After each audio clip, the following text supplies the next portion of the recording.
Bueno, muy bien, buenas tardes a todos. Bienvenidos a este webinar del Instituto Internacional de Costos. Bueno, la idea, saludo a todos porque realmente hay muchísima gente de distintos países y bueno, estamos muy contentos con la convocatoria. Tenemos gente de Uruguay, México, Perú, Chile, Colombia, Nicaragua, Italia, Brasil, Ecuador, Inglaterra, España, Venezuela y bueno, y alguno más que se me puede estar escapando. Bien, mientras nos organizamos ya vamos a comenzar. Simplemente está aquí con nosotros también Carolina Azuaga, que es la secretaria del Instituto Internacional. Quien les habla, Marcelo Podmoguiñe, que estoy presidiendo el instituto. También acabo de ver que está el señor vicepresidente de Colombia, Luis Fernando Gómez Montoya. Y bueno, nuestro orador, que es el profesor Julio Marchione, a la vez es el presidente actual del Instituto Argentino de Profesores Universitarios de Costos.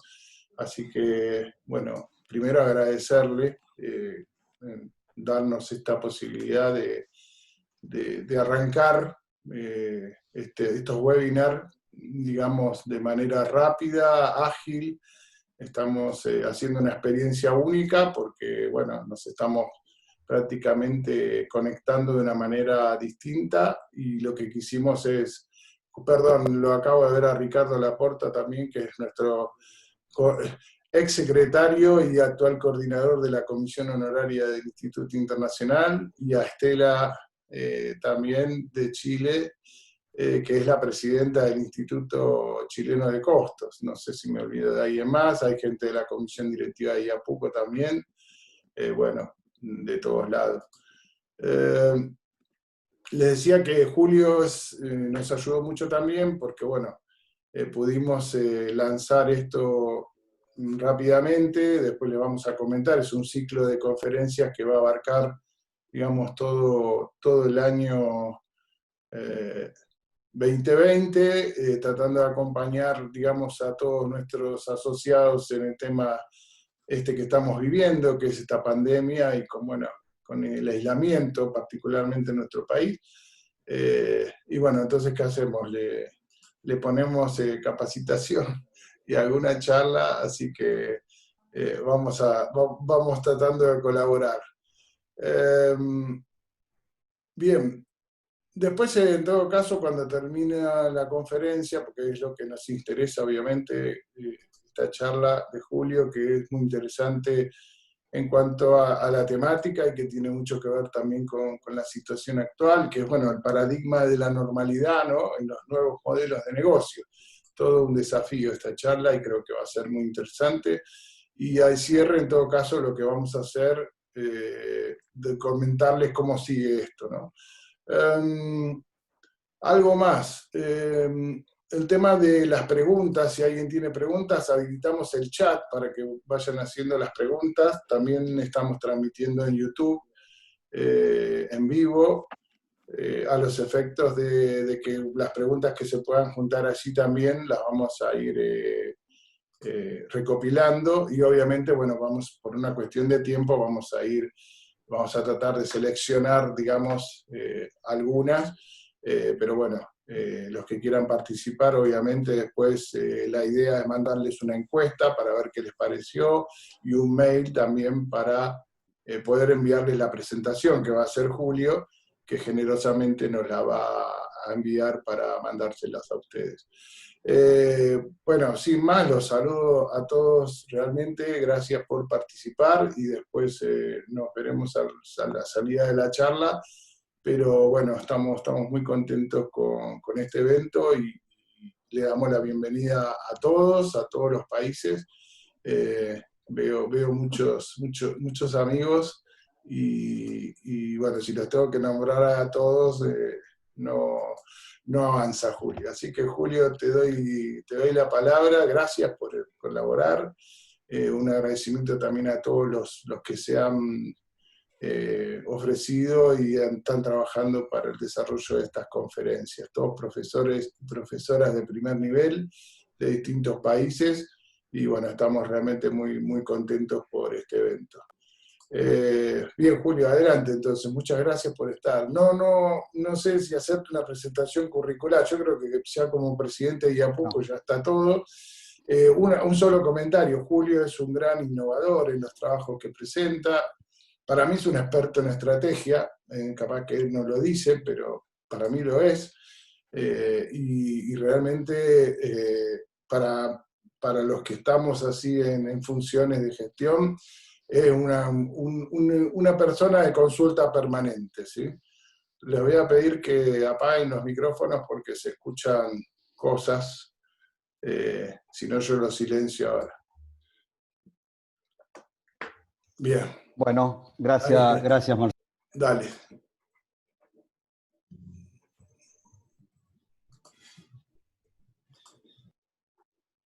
Gracias por la participación. Bienvenidos a todos los que se han sumado y los que veo que se siguen sumando. Estos encuentros tienen ese doble fin, ¿no? Uno ve tantas caras de amigas y de amigos que hace tiempo que no veía y es una satisfacción también poder encontrarnos en estos espacios con todo lo que estamos aprendiendo en cuanto a cómo gestionarlos, administrarlos y acostumbrarnos a la falta por ahí del contenido emocional detrás de estos encuentros. Pero sí también agradecer al Instituto Internacional por abrir las puertas a todas estas iniciativas que, bueno, también hay que coordinar y canalizarlas y darles un formato y darles una continuidad, y me parece que va a ser muy buena la experiencia que vamos a poder desarrollar a partir de esta secuencia de webinars y de las actividades que también están organizando desde el punto de vista de estos espacios que ahora se abren de capacitación y de encuentro. Así que me parece que es una iniciativa que va a tener muchos adeptos y además muchas propuestas de contenido y de material que seguramente va a ser bastante difícil de poder organizar para vos, Marcelo, pero bienvenido sea. Cuando Marcelo me propone esta oportunidad de empezar a desarrollar webinars, obviamente la coyuntura manda muchas veces y me parece que dentro de esa coyuntura también aparecen cuestiones de fondo que en muchos casos hoy tienen un título de la normalidad o la nueva normalidad. Ustedes van a ver que dentro del objetivo de desarrollo de este espacio de tiempo de la presentación, hay un juicio bastante crítico respecto al concepto de normalidad y a cómo la normalidad se toma o no dentro de lo que es la modelización de negocios. Y seguramente va a haber alguna pregunta, algún comentario que se dispare por ahí, no desde la situación que se desata desde el punto de vista de los negocios, sino también cuestiones sociológicas y de comportamiento humano que seguramente son las que mandatorias dentro de cualquier modelo de negocios, y bienvenidos sean en el comentario. Tal como les dijo Marcelo, la presentación la va a enviar, la va a compartir después directamente a todos los que se han inscrito. Yo se las voy a compartir ahora por pantalla y van a dejar de verme la cara, lo cual es bastante positivo. Y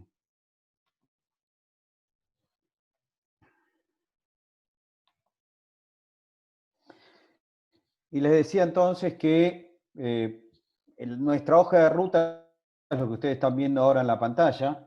El objetivo fundamental de la presentación es si la normalidad es una pauta o es un conjunto de pautas para adecuar, diseñar o armar modelos de negocios, o si en definitiva, que es a donde quiero terminar concluyendo, todo pasa por la capacidad de observación y de escucha de la realidad. Si ustedes van viendo los títulos, son títulos más enfocados a preguntas que a respuestas.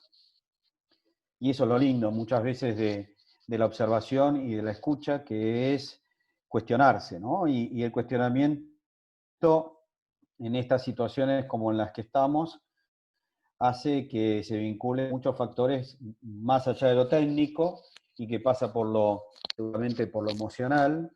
Y dentro de esas combinaciones, bueno, uno trata de darle orden a esta lectura y a tratar de, bueno, limitarla en algunos carriles, que es lo que por ahí uno pretende desde la idea de continuidad que tiene estos webinars, para inclusive no estar pisando temas ni abordando temas sin profundidad cuando van a ser tratados en próximas semanas. Así que me parece que abre también la posibilidad de espacios de discusión, de búsqueda y otros temas que se desprenden de los anteriores, y yo creo que empieza la riqueza de la construcción de conocimiento entre todos. Me parece que ahí está lo más valioso de estos webinars. Fíjense que si uno va al diccionario, encontré esas 5 palabras que ustedes ven como sinónimo en pantalla, y tratando de interpretarlas, aparece esto de cuánto de la normalidad es una visión velada de la realidad, ¿sí? Cuánto de la normalidad es lo que los seres humanos necesitamos adecuar en términos de pautas, en términos de sinónimos de comportamiento, de conductas repetitivas que incluimos dentro de una masa de habitualidad o de conductas corrientes, hábitos, que muchas veces nos da sensación de seguridad, y seguramente esa sensación de seguridad en lo personal también uno la observa en la sensación de seguridad que la normalidad le brinda a la forma de hacer negocios, ¿eh? Y en muchos casos lo que uno observa, y se pone más de manifiesto en estas realidades, es que la normalidad nubla la mirada de quienes estamos en la gestión de los negocios, y muchas veces también en quienes estamos cumpliendo, en algunos casos, el rol de consultores, de asesores, de generadores de información para quienes toman decisiones en términos de negocios, nublando entonces el sentido de realidad en cuanto a lo que queremos lograr, que es gestionar negocios. Si uno utiliza alguna de las herramientas, yo acá en la pantalla tomé el famoso, como para decir, bueno, cuando uno toma este canvas, en cada uno de los bloques puede observar factores que tienen que ver con, está pasando esto ahora, esto empieza a ser algo que se pone sobre la mesa, ¿hacia dónde vamos respecto de todo esto que está pasando? Y uno puede vincularlo en cada uno de los bloques. Entonces uno dice, bueno, puedo entender que desde el punto de vista desde el punto de vista de los segmentos de mercado, aparece esta mirada que leí en más de un lugar diciendo, bueno, pero el consumo es por deseo, por necesidad, un poco planteándose qué pasará luego cuando el poder adquisitivo vuelva a cierta normalidad, entre comillas. Por otro lado, uno dice, el cuestionamiento, sobre todo en países europeos, es vamos al modelo de proximidad, se va a imponer el modelo de negocio por proximidad, donde la logística es distinta, los negocios ordenados en macrotiendas. También uno ve comportamientos disímiles respecto de esto, pero como si fuera algo nuevo. Lo mismo cuando habla uno de, bueno, ahora el consumidor está empoderado, hay mucha más conectividad, el consumidor y el cliente va a estar empezando a mirar más el propósito del negocio, el propósito de la compañía a la hora de adherir a consumir productos o servicios de esas empresas. En el flujo de los ingresos aparece esto de, un poco producto de cuestiones de salud pública, el uso de medios electrónicos para pagar. Entonces aparecen los libros de marketing diciendo, o autores de marketing diciendo, bueno, ojo que con el uso de tarjeta de crédito va a aumentar la impulsividad en el consumo, el ticket promedio, como si fuera la nueva normalidad la que tenemos por delante. Y si seguimos avanzando en cuestiones de talentos dentro de las organizaciones, aparecen referentes de recursos humanos hablando de las compañías van a empezar a orientarse a la individualidad, a la flexibilidad operativa, ni siquiera qué hablar del trabajo a distancia, del home office, pero alentando este concepto de adecue las funciones, los roles, los trabajos, los objetivos en función de los talentos individuales de todas las personas que tengan su equipo, como si fuera parte de la nueva normalidad, el cuestionamiento de la integración vertical sigue siendo una opción. Estas situaciones hacen que quede de manifiesto que los negocios con mochila pesada van a tener problemas o tienen problemas de movimiento a la hora de enfrentar complejidad en el entorno, como así también esto de las alianzas para escalar, y entonces aparece ahora como algo nuevo esto de empresas del sistema B, de apuntar a franquicias asociativas, de requerir certificaciones internacionales para esas franquicias para poder escalar. Todo esto que rodea por ahí a este modelo de negocios, uno dice, la verdad es que mi gran pregunta es si esto es la nueva normalidad o esto ya ocurría. Y por ahí no lo estábamos viendo porque considerábamos parcial o totalmente que la normalidad que veíamos era un reflejo de la realidad, y lo que ocurre es que empieza a salir a la luz, por la evidencia de lo que está ocurriendo coyunturalmente, todos estos factores, que son pocos detrás de todo lo que puede haber en un modelo de negocio, que dan o que presumen una lectura de esta es la nueva normalidad. Yo estoy convencido que la normalidad nubla nuestra mirada sobre la realidad, sobre todo cuando llevamos adelante negocios, y hay ejemplos que sobran. O sea, uno dice, yo puedo hablar de cómo estructurar o cómo se estructuran las cadenas de negocios o la cadena de ciclos dentro de un negocio, y cualquier significado detrás de este esquema puede decir, bueno, sí, la verdad es que esto es normal. Y la realidad es que uno encuentra hoy negocios que se estructuran con una secuencia de ciclos que alteran completamente este gráfico, esta cadena de valor extendida y la implicancia que tiene el incluir a terceros dentro de esa cadena de valor. Con lo cual, no me gusta considerar la normalidad en los ciclos de negocio como un parámetro o un paradigma al cual empezamos a adherir todos, porque vuelvo a esa terminología que encontré en el diccionario, de decir la norma, o sea, es adherir a una norma que parece autoimpuesta en algunos casos, y en otros casos es, bueno, es el modelo o el concepto con el cual se desarrollan negocios en la actualidad. Y la verdad es que uno dice, Netflix no vio otra normalidad.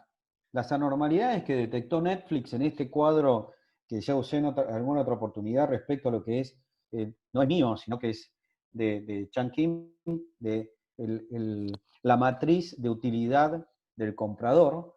Uno dice, bueno, acá hay ejemplos de anormalidades que Netflix vio, y el 100% de los videoclubes tradicionales, uno por ahí usa el paradigma de Blockbuster, pero el 100% de los videoclubes tradicionales veían otra normalidad. O sea, la normalidad para esos videoclubes era que había que seleccionar los videos en el local, que eso atentaba contra la practicidad que el comprador necesitaba en ese proceso, en instancia de compra.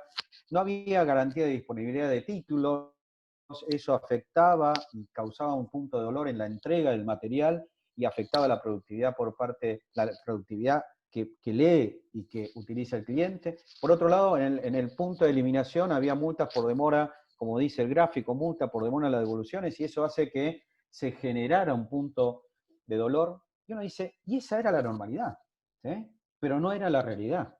La realidad es observar más allá de una norma, de un ajuste, de ese velo, que es un ejercicio que va más allá de la coyuntura post-pandemia o durante la pandemia, ¿sí? Esto debería ser un ejercicio, y de hecho es ejercicio que hacen muchos jugadores en el mercado, que vienen haciendo, y hace muchos años. El ejemplo de Netflix ya empieza a ser un ejemplo antiguo, ¿sí?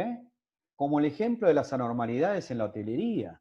Esto también me gusta presentarlo. ¿Por qué? Porque son las curvas de valor donde, más allá de dónde se ubican las curvas de valor en cuanto a qué valorizan los clientes respecto de la hotelería, que puede presumir en las líneas verdes y en la línea punteada celeste una normalidad, hay una realidad de comportamiento que a veces se nos escapa por estar mirando cuáles son los paradigmas de esa normalidad.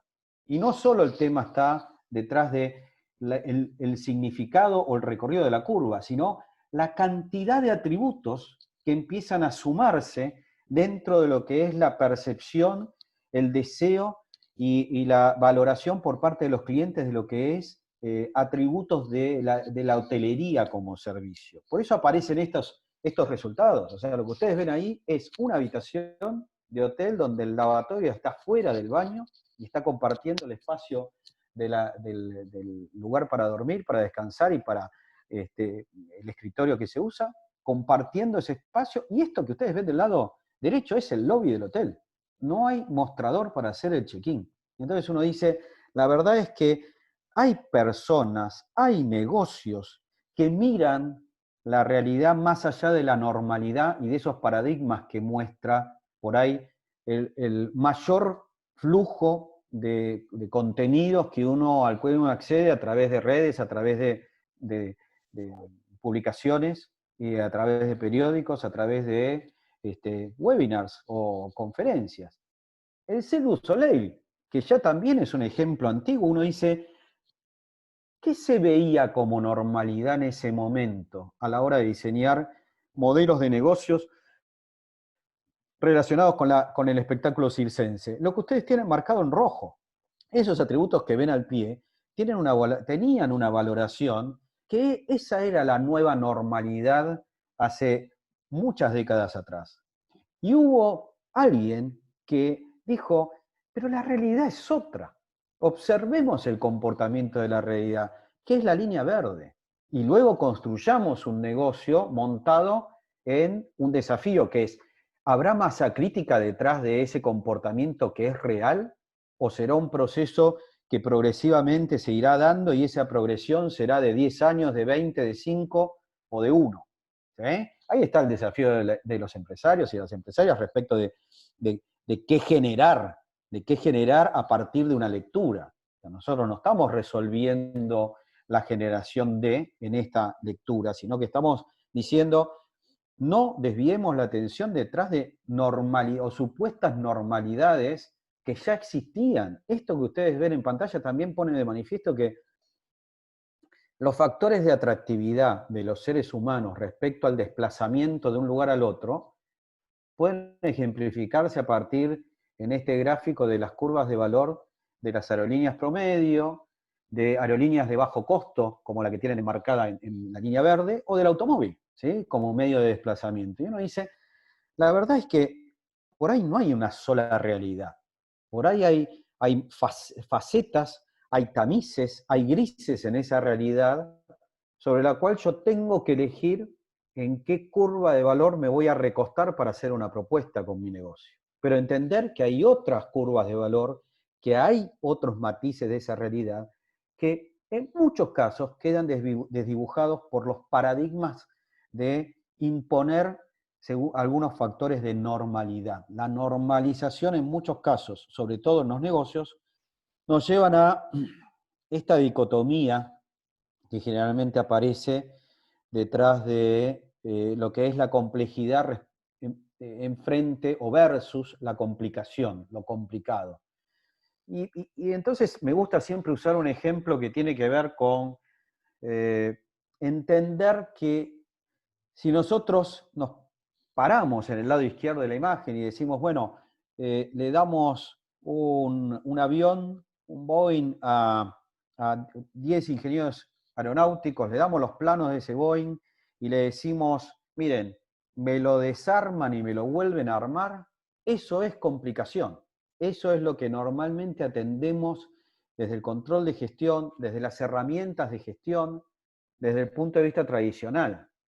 Pero también aparece lo que ocurre en el lado derecho, que es, si yo tengo un plato de fideos, como ustedes ven ahí en esta hora, por lo menos en alguna parte del mundo estamos con hambre, ¿no? Es hora de almorzar, ese plato de fideos con 10 de los mejores chefs en el mundo y una receta, decir, señores chef, señoras chef, me lo desarmar y va a ser imposible lograrlo. Eso es complejidad. Entonces nosotros lo que nos encontramos desde hace varios años es con negocios que están insertos en la complejidad y tienen parte de la complejidad dentro, ahora muy evidenciado, pero no podemos atacarla, no podemos enfrentarla, no podemos gestionarla solo utilizando herramientas que vienen del ámbito de la complicación. Entonces es cuando nosotros tenemos que empezar a adaptar nuestra mirada interdisciplinaria respecto a, bueno, la gestión de los negocios tiene los dos lados, tiene complejidad y complicación. Nuestro problema, ¿cuál sería? Tratar de resolver o dar respuestas a la complejidad a partir de herramientas diseñadas para atender lo complicado. ¿Sí? Y cuando uno habla desde el punto de vista de la gestión de la lectura de lo complicado, tenemos seguramente más herramientas que nos permiten ir al hueso, ir al fondo del problema que está detrás de la ecuación económica o financiera de ese negocio. Pero seguramente nos van a faltar herramientas para atender la complejidad, porque también le faltan al decisor, ¿sí? También le falta a quien gestione ese negocio desde el punto de vista de la estrategia, herramientas para atender la complejidad. Entonces, cuando uno quiere atender la complejidad, necesita elementos, necesita identificar algunas características, necesita identificar comportamientos. Eso implica agudizar los sentidos. ¿Para qué? Para leer la realidad, no para leer la normalidad. Porque la realidad es tratar de mirar con ojos de herramientas para atender lo complicado, una situación que es compleja. ¿Sí? Por eso a mí me causa cierto escozor cuando escucho, y obviamente ustedes deben escuchar también tanto como yo, esto de hablar de la nueva normalidad, porque en definitiva me parece que estamos en búsqueda de atributos, de variables, de comportamientos que nos hagan sentir seguros respecto de lo que viene. Y justamente lo que no vamos a tener es seguridad respecto de lo que viene, y nos estaríamos autoengañando utilizando estos paradigmas de la normalidad cuando tenemos que tener los sentidos atendiendo a la realidad. Cuando uno dice, bueno, Julio, ¿qué pasa entonces con los negocios que están en marcha?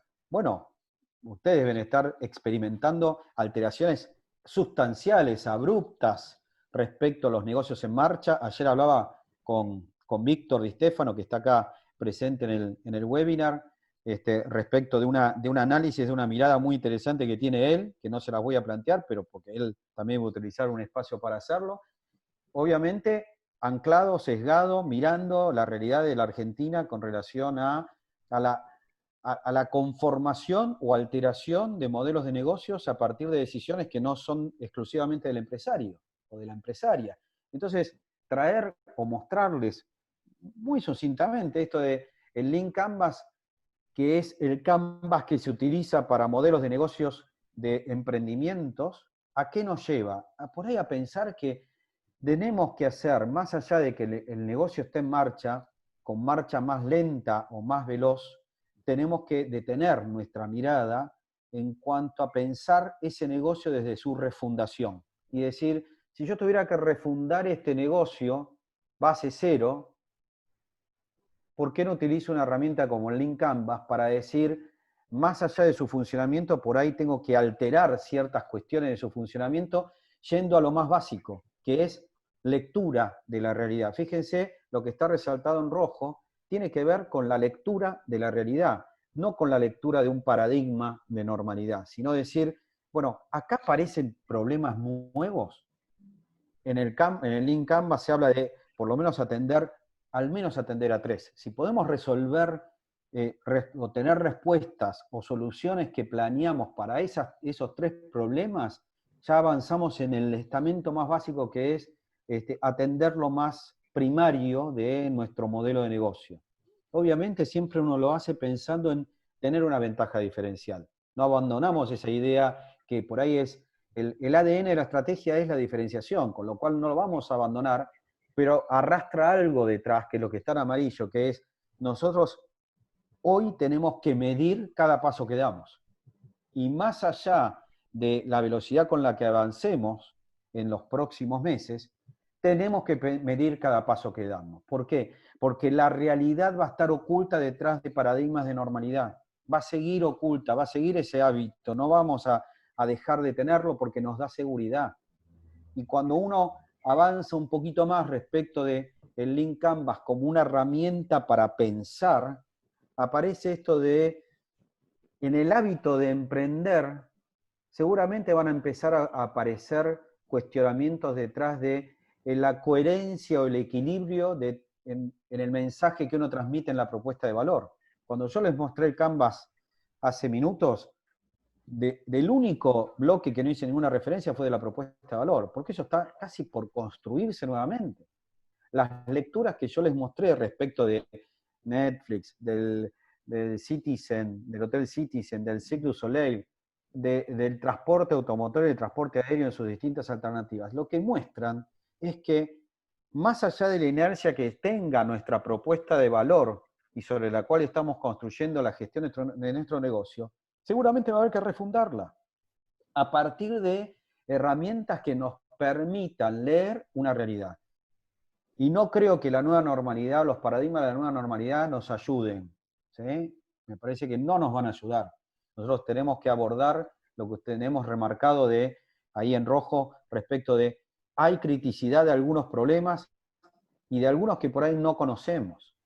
Y no podemos quedarnos en la seguridad o en la tranquilidad o en la zona de confort de, bueno, estructuro el modelo de negocio para atender estas necesidades que responden a lo que ahora parece como normal. Lo normal se va a desviar de la realidad. No, no porque yo esté actuando como gurú, porque ya lo hemos vivido y lo venimos viviendo. Con lo cual, si esa inercia sigue, continúa, la normalidad nos va a nublar esta posibilidad de refundar los negocios.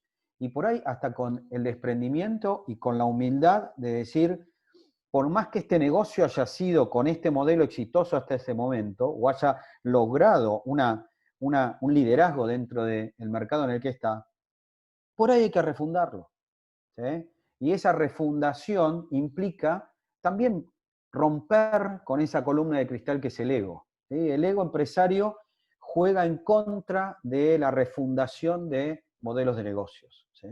Y a veces juega en contra de lo que me enseña la realidad, ¿sí? Más allá de que muchos empresarios o muchos modelos de negocios tratan de imponer factores de normalidad, ¿sí? Entonces, uno dice, si tanto pesa la realidad, ¿la conocemos o no?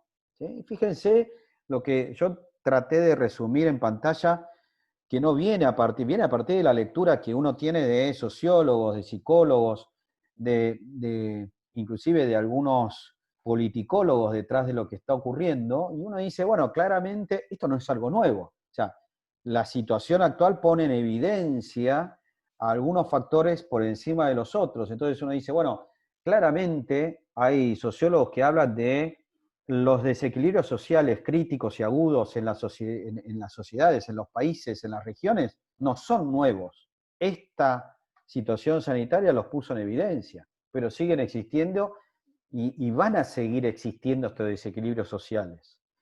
La concentración desmesurada de población en las grandes ciudades, con una infraestructura que está en algunos casos colapsada, también es una realidad que teníamos y ahora se pone en evidencia. La vigilancia biopolítica por parte de algunos estados respecto de cómo administran la política de su gobierno, también tiene que ver con esto. Entonces uno ve países donde ahora uno dice, bueno, China tiene una capacidad de seguir a sus habitantes en función a la cantidad de cámaras que están ubicadas dentro de sus ciudades principales. En Londres pasa lo mismo. Esto no es nuevo, no se instaló por la pandemia. Esta vigilancia pasa a ser parte del cuarto factor, que es el miedo respecto de los seres humanos y la necesidad de buscar, casi, yo por eso pongo de forma despojada, ¿no? De buscar sin condiciones la protección pública, ¿sí? ¿Por qué? Por esto que hoy se pone de manifiesto, que es estamos visibilizando la muerte. No quiero decir que hasta ahora no se hacía, pero seguramente la visibilización de la muerte no era parte de nuestra agenda diaria, ¿sí? Y hoy sí lo es. Y con lo cual, la necesidad que empieza uno a ver en los seres humanos es que buscamos la supervivencia por encima de otros valores, se nos cambia la escala de valor, la supervivencia, como dice ahí, es sinónimo de vida, sinónimo de continuidad, rodeados de qué? De algo que también se ha puesto en evidencia, que es la falta de liderazgo mundial de organismos internacionales, ¿sí? Leía estos días que no hubo una sola reunión atendiendo estas situaciones por parte de la ONU, del G8, del G20, o sea, son organismos que uno dice, bueno, seguramente están diseñados para atender la normalidad, pero evidentemente no tienen esa capacidad de actuar como líderes cuando la realidad está mostrando otra cosa. Pero esto va a seguir existiendo. La crisis que hay del multilateralismo por parte de los desequilibrios entre países es evidente, es claramente evidente. No va a desaparecer y formaba parte de esa normalidad que paradigmáticamente teníamos presente en los negocios hace menos de un año. Pero también aparece otro factor que uno dice, bueno, empieza a tomar relevancia el respetar, el cuidar, la responsabilidad con el medio ambiente pensando en generaciones futuras. ¿Por qué?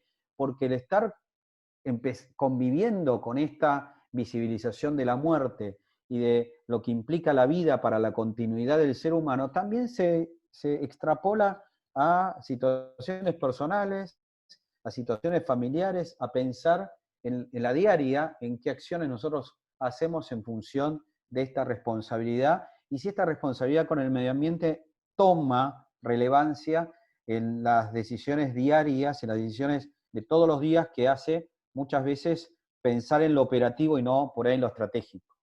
Entonces uno dice, bueno, ¿por dónde pasan los desafíos en la gestión? Porque es un poco concluir en términos de pensar en qué desafíos tenemos por delante y en pensar también en cuánto la innovación colabora o no con la refundación de modelos de negocio. Entonces, por un lado, me parece interesante esto de separar en tres, ¿no? Los desafíos de la gestión y seguramente puede haber más grupos. Me gustó separarlo en estos tres, que es, por un lado, pensar en el talento humano, ¿no? En el cliente interno, en pensar en quienes forman parte de las organizaciones, donde no es nuevo, pero es una realidad, ¿sí?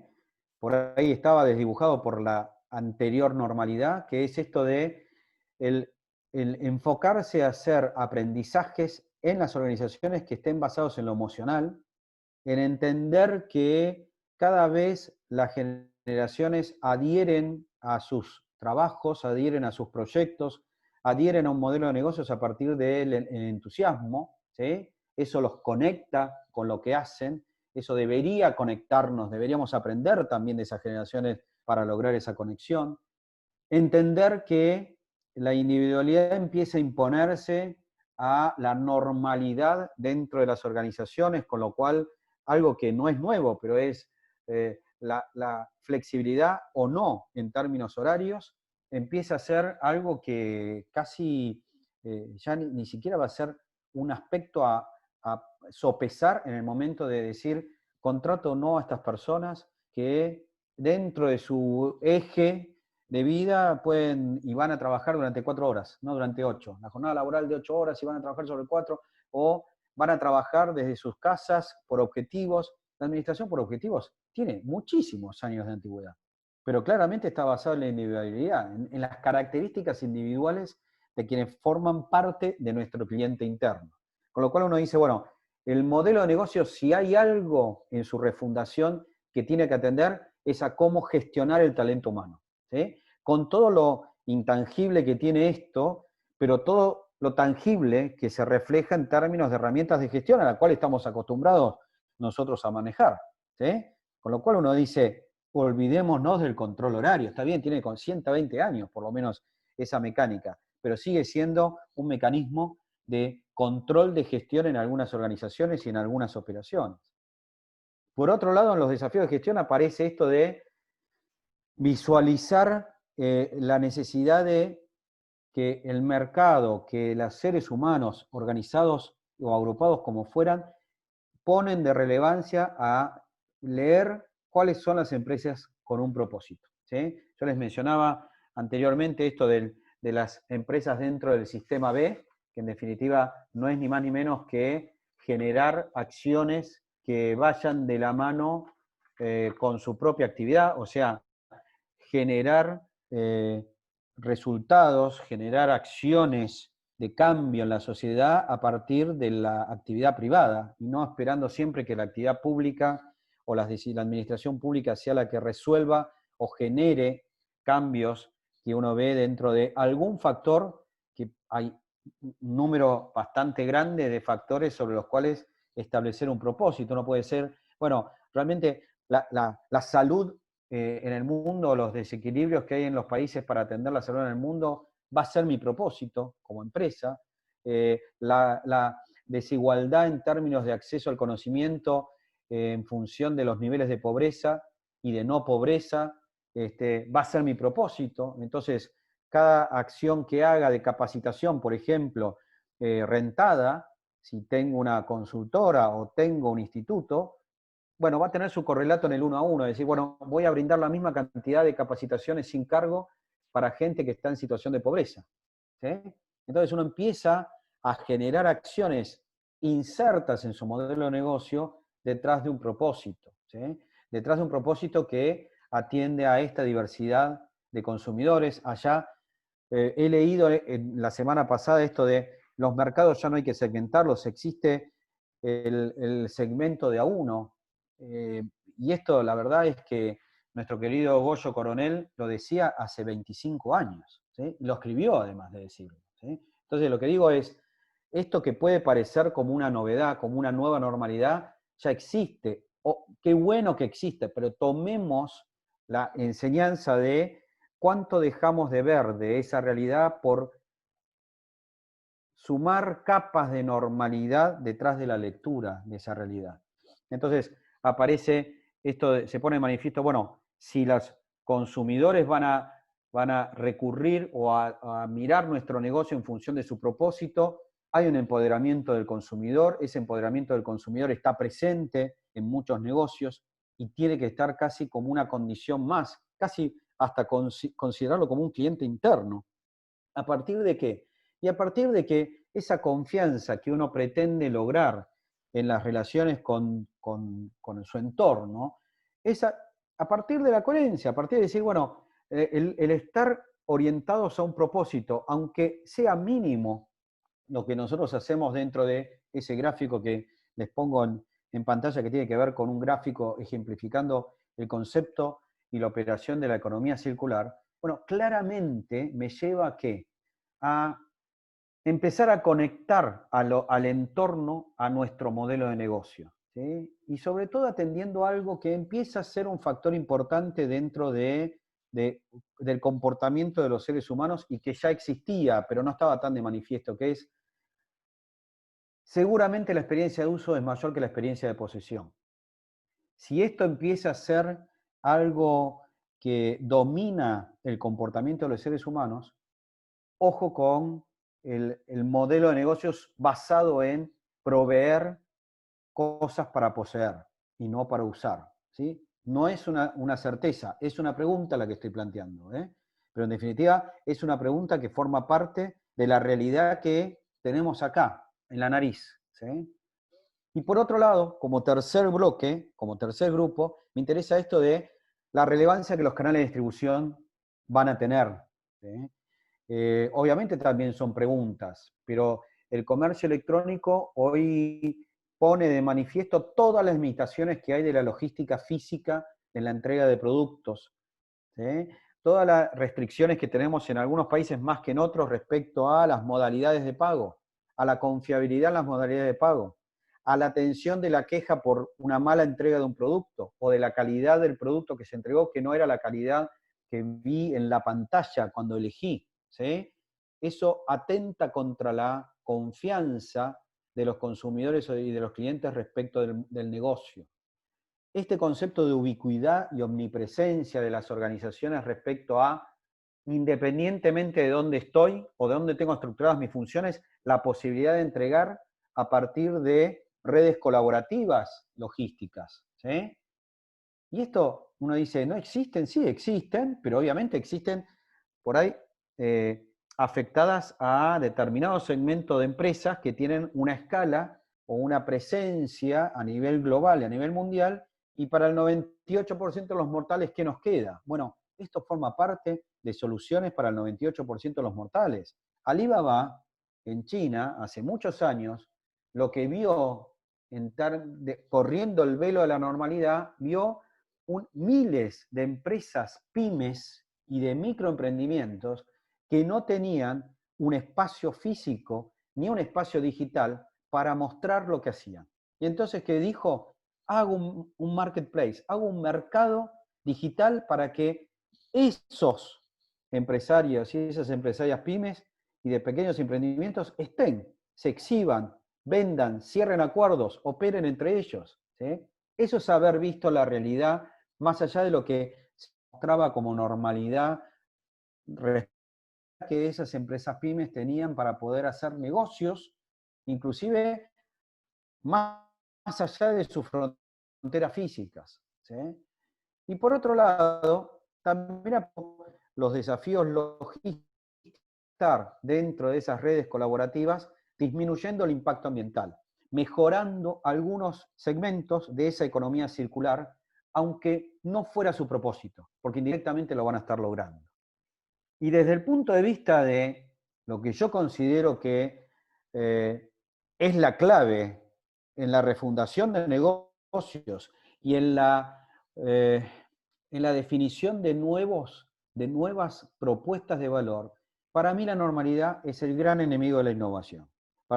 La normalidad es un velo que atenta contra cualquiera de estos tres bloques o tres factores de innovación que siempre me gusta resaltar, y la realidad es la que nos va a salvar. ¿Sí? La lectura de la realidad es la que nos va a salvar. Y a partir de eso uno dice, bueno, claramente la innovación puede venir o puede proveer o puede promoverse a partir de la investigación y desarrollo, la innovación. Desde el punto de vista no solo público, sino privado, habrá mucha investigación y desarrollo sustentada en inversiones afectadas a la salud, a las condiciones sanitarias, pero no sé si a los desequilibrios que hay en cuanto al acceso a esa sanidad o a esa salud por parte de los pueblos. ¿Sí? Pero claramente es una fuente de innovación que seguramente es la que va a tallar en qué, en el segundo de los bloques de innovación, que es la creatividad en el desplazamiento de productos, de servicios. Y esa creatividad seguramente va a pasar por pensar más en la experiencia de uso que en la experiencia de posesión. Fíjense que esto no es un dato menor, es un elemento importante desde el punto de vista de lo que es la oferta o la propuesta de valor, los atributos de valor. ¿Sí? Con lo cual es un desafío para muchos negocios montados en qué, en brindar experiencias de posesión y no de uso. ¿Sí?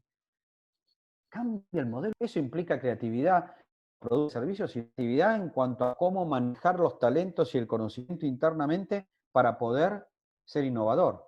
¿Y qué decir respecto de la bendita disrupción que uno genera a partir de la lectura de conductas, la escucha del comportamiento de los seres humanos y sobre todo de no hay una sola forma de construir un negocio?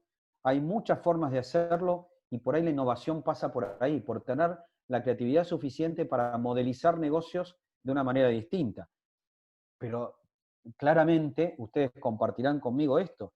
Para poder modelizar un negocio o refundarlo, tenemos que poder visualizarlo. ¿Sí? Y la visualización en muchos casos va a pasar, yo creo que en la gran mayoría de los casos va a pasar por mirarlo despojados del ego de hasta acá vino bien mi negocio con este modelo.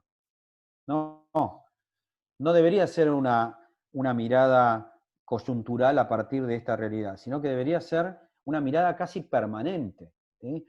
más allá de la normalidad impuesta en ese momento o la que puede llegar a venir ahora por delante, sino entender que la dinámica de los negocios se basan en la realidad, no se basan en la normalidad. Y por ahí nos estamos equivocando cuando leemos o cuando vemos que hay nuevos paradigmas en la normalidad. No, hay realidades que tenemos que aprender a leer y en general, ¿a qué nos expone eso? A que necesitamos herramientas de gestión para poder controlar y visualizar los hechos, pero también necesitamos herramientas de gestión que a veces se alejan de los números para poder visualizar comportamientos. No solo visualizarlos, sino que eso no quede en una lectura filosófica en una mesa de café, sino plasmarlo en herramientas. Entonces, yo creo que el desafío que nosotros tenemos es tratar de hacernos de todas las herramientas necesarias para poder traducir lo que leemos o lo que leen otros en un modelo, en un marco sobre el cual tomar decisiones estando despojados de ese miedo que es el cambio, que es salir de lo que estoy haciendo para refundarlo inclusive hasta en sus bloques más fuertes. Yo creo que por ahí pasa también el gran desafío que tenemos nosotros, desde el punto de vista de nuestra especialidad, para que no quede solo atendiendo la complicación y para que en su mirada sobre la complejidad no quede en la inacción de esos chefs que miran el plato de fideos y la receta y no pueden desarmarlo y volverlo a armar. Con lo cual, por ahí ustedes dicen la postura de Julio respecto de esta nueva normalidad o de la terminología o la filosofía detrás de la nueva normalidad es muy, muy lapidaria en cuanto a decir que va en contra de la innovación, pero no me baso en el futuro, me estoy basando en lo que ha pasado y mi temor es que siga ocurriendo de la misma manera, nos sigamos acomodando a una nueva normalidad, creamos que esos son los paradigmas de funcionamiento de la realidad y nos vayamos alejando de realidades que en el futuro seguramente va a haber otros Netflix, otros Citizen, otros Cirque du Soleil que verán de una manera distinta y serán después los grandes innovadores en el futuro. Bueno, les agradezco muchísimo el espacio de tiempo que me brindaron. Y vamos a las preguntas. Bueno, muy bien. Gracias, Julio. Permito hacer un comentario sobre lo que vos dijiste y bueno, que es verdad, muchas de estas cosas, Goyo Coronel, que fue expresidente de nuestro instituto, las hacía hace ya unos años y hoy van tomando cada vez más vigencia, ¿no? Y otra cosa que me pareció excelente es reflexionar sobre las interpretaciones de las realidades que hacen los distintos actores de estos escenarios, ¿no? O sea, una empresa tiene que prestar mucha atención a esos actores. Y me parece que eso es un poco lo que vos estás, sobre lo que estás reflexionando en una parte de tu exposición que me pareció excelente, ¿no? Bueno, gracias, Marce. Gracias. Le doy la palabra a Victorio Di Stefano, que pidió hacer una pregunta. Siempre inquieto. Y como no hay preguntas en el chat, le doy la palabra. Bueno, buenas tardes a todos. Solamente un comentario alineado a lo que comentaba Julio respecto de la experiencia de uso y la posesión. El morbo que todavía existe en algunos lados por la posesión del automóvil como factor. Sin embargo, BMW y Mercedes-Benz el año pasado anunciando que a partir de pocos años no van a vender autos, sino alquilarlos, prestarlos, la gente los usa y cuando se aburre de ese auto lo entrega. Por lo tanto, Julio decía que es una pregunta. Yo creo que ya es una pregunta que algunas empresas ya se respondieron, Julio. Sí. Y va a estar en la experiencia del uso y no en la experiencia de posesión, ¿no? Sí, sí, claramente. O sea, lo que pasa es que también lo que ocurre, Víctor, con lo que vos decís es que en muchos casos observamos con sorpresa que haya algunas empresas que desafían o innovan o cambian o son disruptivos respecto de una realidad, y la verdad es que fueron disruptivos respecto de una normalidad, porque la realidad ya estaba, la realidad existía, y no teníamos por ahí las herramientas o la capacidad o la predisposición para leerla. Entonces nos conformábamos con la lectura de la normalidad, y mi temor es que a partir de esto de la nueva normalidad volvamos a cometer el mismo error. ¿Sí? Yo creo que es una gran oportunidad que nosotros tenemos, sobre todo en nuestra disciplina, de poder cambiar ese eje o poder cambiar esa forma de leer una realidad y no velada a partir de una supuesta normalidad. Bien, acá Miriam hace un comentario que coincide con el tema de que la normalidad nos da seguridad, ¿no? Sí, claramente. Al principio yo lo ponía cuando busqué en el diccionario, ¿no? Entonces a mí me llamó la atención encontrar en el diccionario de sinónimos esto de seguridad detrás de normalidad, porque era una palabra que aparecía. Claramente esa normalidad no, es como que nos va drogando, ¿no? Nos va envolviendo y nos va haciendo perder la capacidad de leer una realidad que claramente esta situación de pandemia exacerba, ¿no? Uno dice, bueno, ya el otro día asistí a una conferencia respecto del sistema B de las empresas de triple impacto, y claramente no estamos hablando de, es un grupito de empresas. En el mundo hay 80.000 empresas dentro de lo que es estos propósitos detrás del triple impacto, y miden a través de indicadores el impacto social, ambiental y económico de estas acciones con un propósito, ¿no? Detrás de una filosofía, obviamente detrás de todo esto hay filosofía, que es: yo pretendo ser un factor de cambio con mi empresa a partir de decisiones de la actividad privada, ¿sí? Y no dependiendo de decisiones que pueda tomar los actores públicos, ¿sí? Hay otros chats Acá, que van apareciendo. sí, sí, bueno, vos los ves ahí, ¿querés contestarlos vos? Bueno, acá Mariano Romero pone respecto a la No, normalidad. transmitilos vos Dale, para todos. respecto a la normalidad de las crisis que tenemos incorporadas, casi estructurales, en Argentina, ¿cómo influye en la innovación? Mirá, Mariano, ahí el problema que por ahí tenés desde el punto de vista de la innovación en la Argentina, con esto de situaciones de crisis, uno lo ve como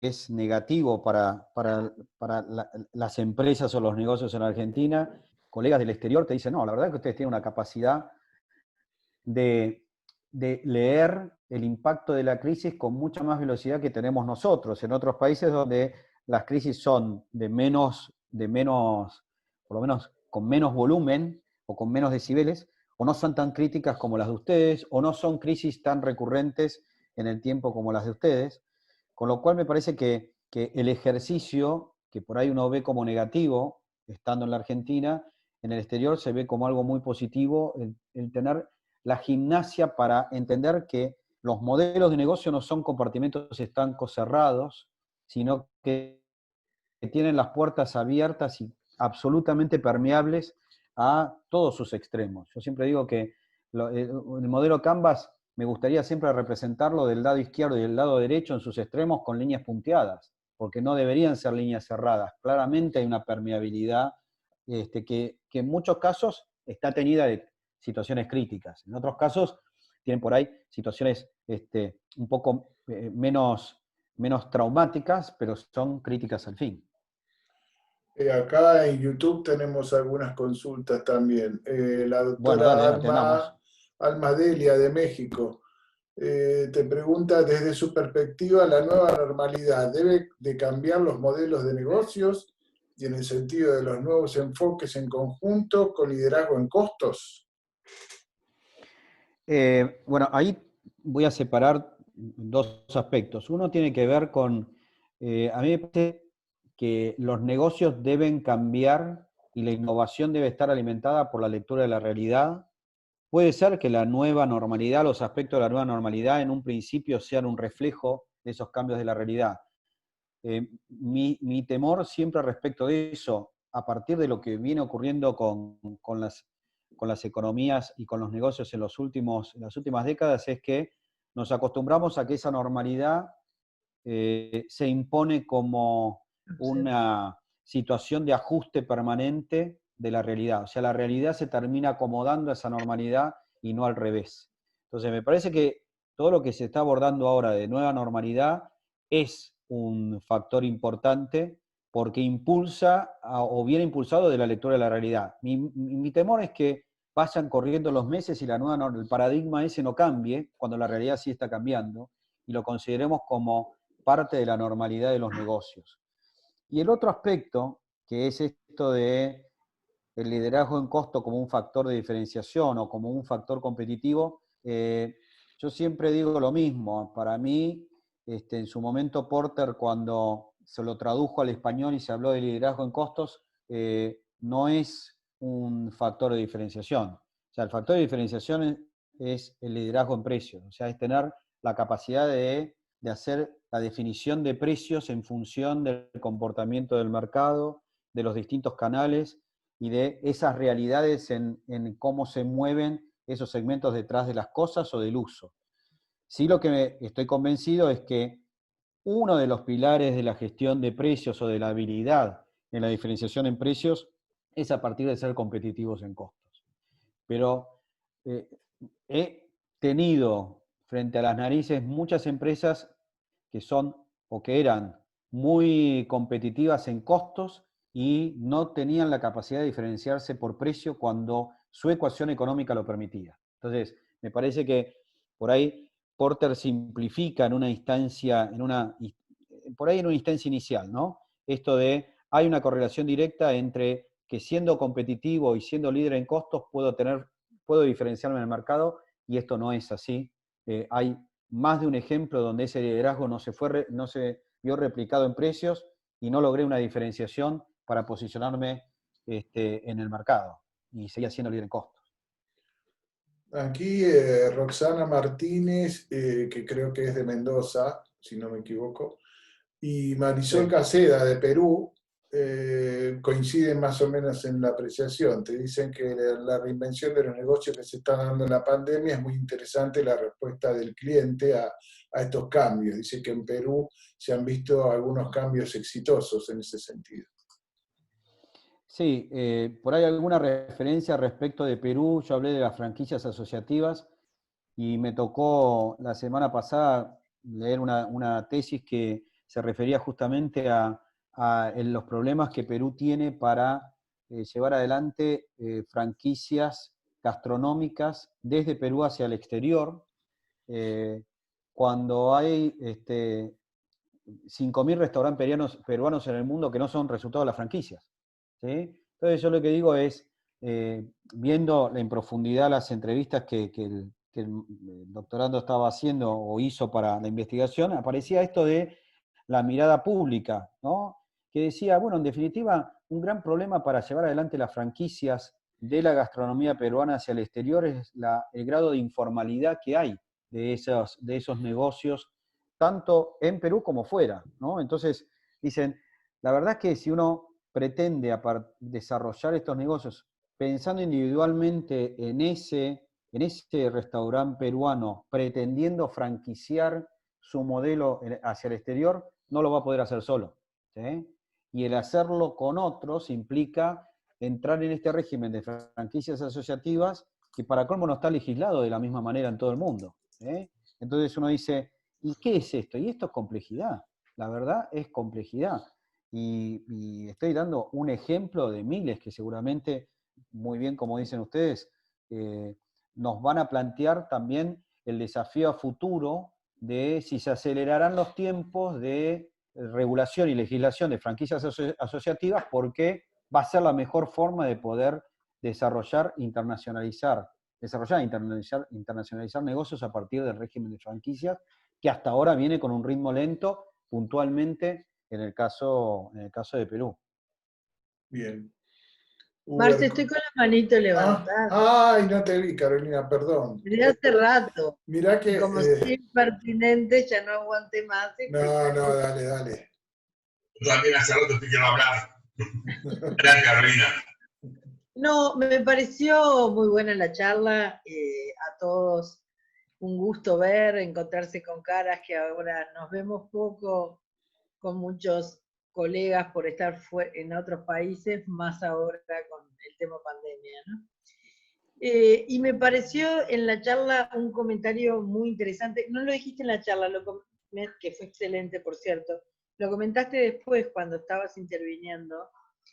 El tema del triple balance, los indicadores y cómo mostramos esta nueva realidad, esta nueva normalidad, los efectos y los cambios con respecto al anterior por medio de indicadores, ¿no? Internos, no necesariamente externos. Lo que pasa es que a veces los reportes integrados se mezcla parte de la gestión con parte de la contabilidad financiera. Y a veces los que venimos del área de costos y gestión, ya cuando nos hablan de algo que es externo, ya lo primero que hacemos es como una primera mirada que no nos sentimos demasiado cómodos en esos temas, porque lo asociamos a la contabilidad financiera, y esto no es contabilidad financiera, No.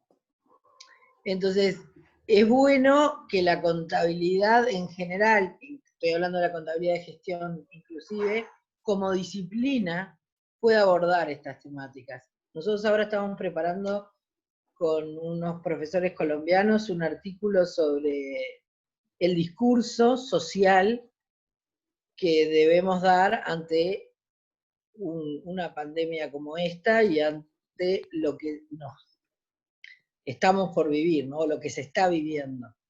Y me parece que siempre contextualizar es bueno, porque después uno ve un reporte de gestión o ve un reporte integrado, y si no está absolutamente contextualizado, queda descoordinado con la realidad.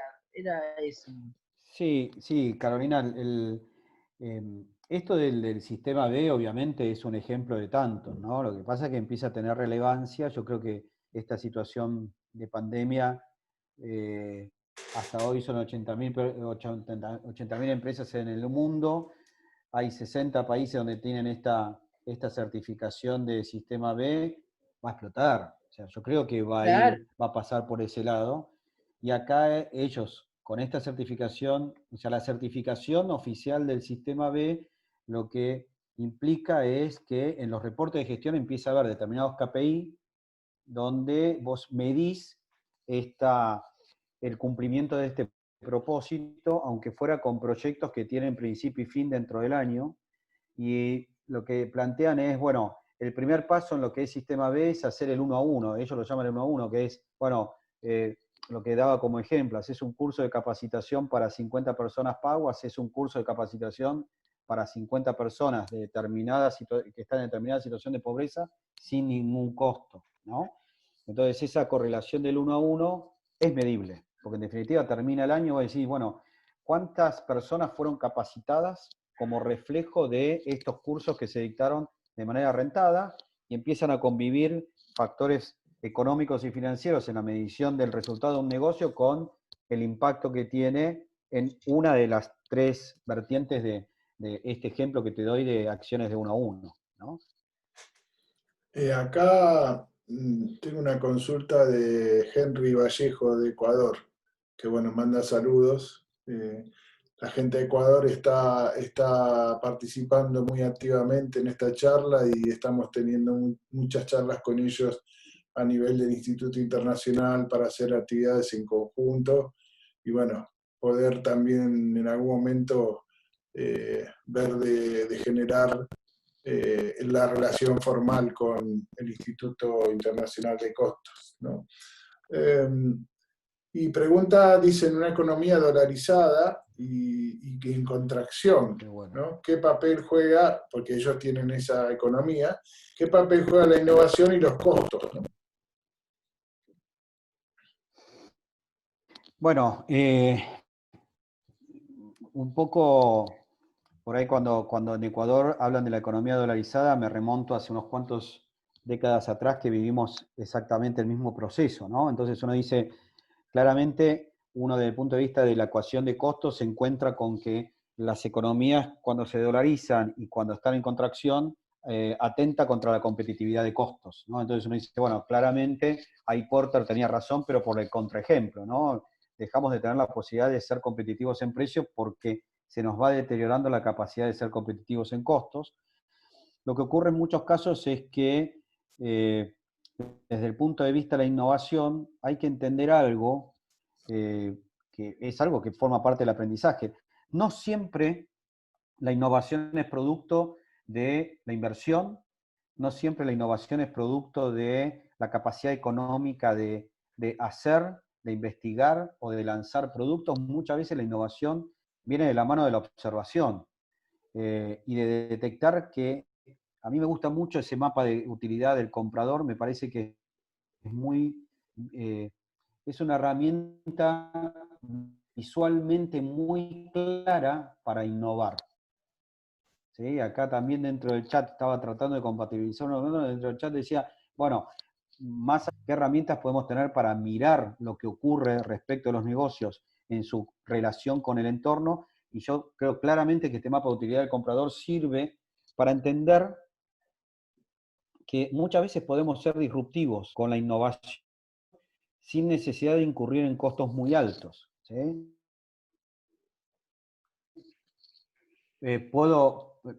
Por ahí soy recurrente, pero lo que les digo es, Netflix, ¿en qué invirtió disruptivo en el modelo de negocios de ellos? Contrató al correo postal de Estados Unidos, que era el más barato de todos los que podía contratar, aún con ineficiencias internas. Recurrió a un soporte que era el DVD, que estaba cayendo en precios a nivel internacional porque era, ya se empezaba a comoditizar ese producto, y contrató distribución de productos audiovisuales clientes donde el costo de esos contratos fuera mucho más bajo que en los majors o en las productoras multinacionales. Con lo cual, uno dice, cuando uno mira los números de esa innovación, dice, la verdad es que casi todos los que estaban en el sector tenían capacidad de acceder a lo mismo que accedió Netflix. Lo que pasa es que lo vio. Lo vio y se decidió a ir detrás de ese objetivo. Por ahí lo vio a partir de la lectura y el comportamiento, no solo de uno, no solo de un grupo, sino un comportamiento masivo respecto a algo que después se dio en términos definitivos, que fue que ese mapa de utilidad del comprador empezó a ser una moneda corriente. No fue el caso de un segmento que era el más innovador o que era el vanguardista en el acceso a la tecnología para ver productos audiovisuales. Después empezó a ser moneda corriente. Bueno, muy bien, Julio. Ya hay alguna Me pregunta gustaría, más. permitirse, Marcelo. Sí, cómo no, Ricardo. Justamente quería primero felicitar a Julio por la muy interesante charla. Y justamente venía, ¿se escucha bien? Sí, sí. Hoy de mañana, la charla de Julio me vino a la mente. Hoy de mañana escuché un reportaje que hicieron al decano de la Facultad de Ciencias Económicas, el contador Xavier, hablando del cambio de paradigma en cuanto a la enseñanza, de clases magistrales presenciales a clases vía web. Que en poco tiempo, como la Facultad de Ciencias Económicas se pudo adaptar a esta nueva realidad, y prácticamente hablaban de que normalmente con clases presenciales, ahí se estima, la estadística llevan el 30% de los alumnos desiertan al comienzo de las clases. Y bajo la modalidad de clases de web, ese porcentaje había bajado sustancialmente, donde se habían podido adaptarse a la nueva realidad y desarrollarse mucho mejor. Comentaba el caso puntual de una chica que, viviendo en Bella Unión, que es el punto más distante del país, desde Montevideo, esta chica que había tenido que venir a la capital con el desarraigo de los afectos de su lugar de morada, podía ahora desde Bella Unión seguir los cursos a la par de todos los demás compañeros, en igualdad de condiciones. Y preguntaba a ella cuándo iban a hacer las pruebas.